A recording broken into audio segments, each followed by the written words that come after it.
Hello everyone. In this video I want to talk about food cost that your restaurant should have and why it's not that simple. The information I will share will help you to properly assess your business, how good or bad it is.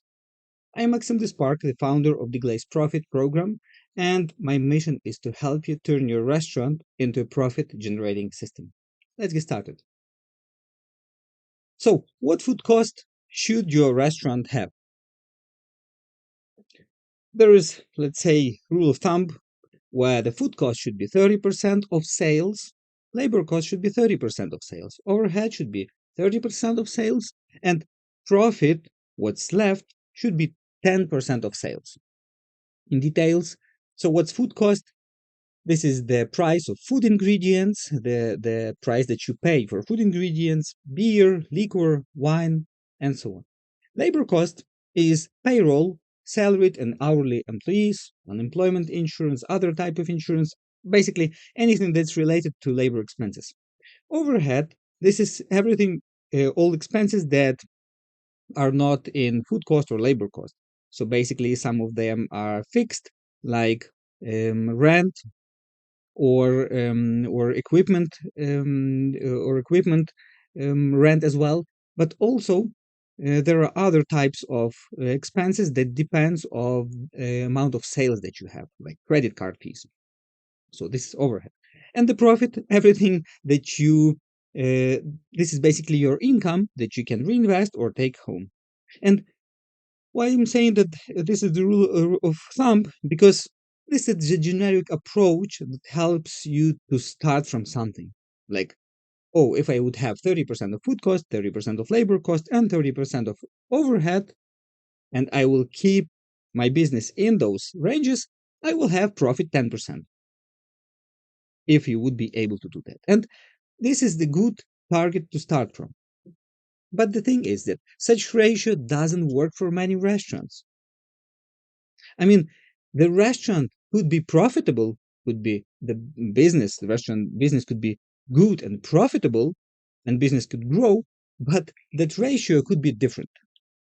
And the food cost could be other than 30% and still keep your business finances healthy.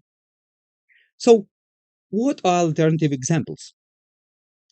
The first example, you buy in your business prepared ingredients that cost more because they are already prepared, right? The price for prep is being put there already. So you will pay less for the labor to cook that, to prep and to cook. That's why your ratio will be different. Another example, you buy expensive ingredients. So one of the missions of your restaurant is to use top-notch ingredients. That means that you need to pay more for those ingredients, but at the same time, you need to find other places where you can cut your costs. And in most of cases, it's in labor.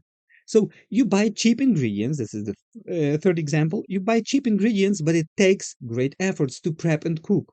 So ingredients could be really cheap and simple, but the process to do like a good tasty food, it's long and efforts consuming.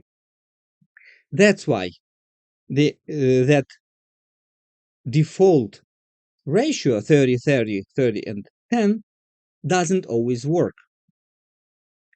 What are alternatives? Like, that's why such ratio also work. For instance, your food cost could be 20%, labor cost could be 40%. Or your food cost could be 40%, but labor cost only 20%. This is from the sales. Like, if you sold for $100,000 per month, 20,000 in this first case would be food expenses, 40,000 would be labor expenses. So those also might work, but you're still having the similar overhead because it's really hard to reduce it. And that's why it stays pretty same. And profit still is also the same good profit, 10%. I believe many restaurant owners would be happy to have that amount of profit, right? But the ratio between food and labor cost could change. and still to keep that restaurant profitable. So the thing is that instead of focusing on solely food cost, there is extra indicator which is called prime cost. Prime cost is the sum of food cost and labor cost together. And if we sum those together, we will have 60% here, right? So the idea is not to focus solely on food cost, sorry, not to focus solely on food cost, like 30%, 35%, 25% of sales. You need to focus on prime cost instead of food cost.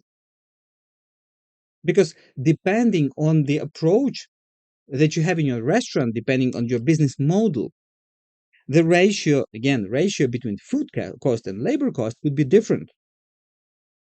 Not 50-50, like the same amount of food cost in this example, like food cost 30%, labor cost 30%.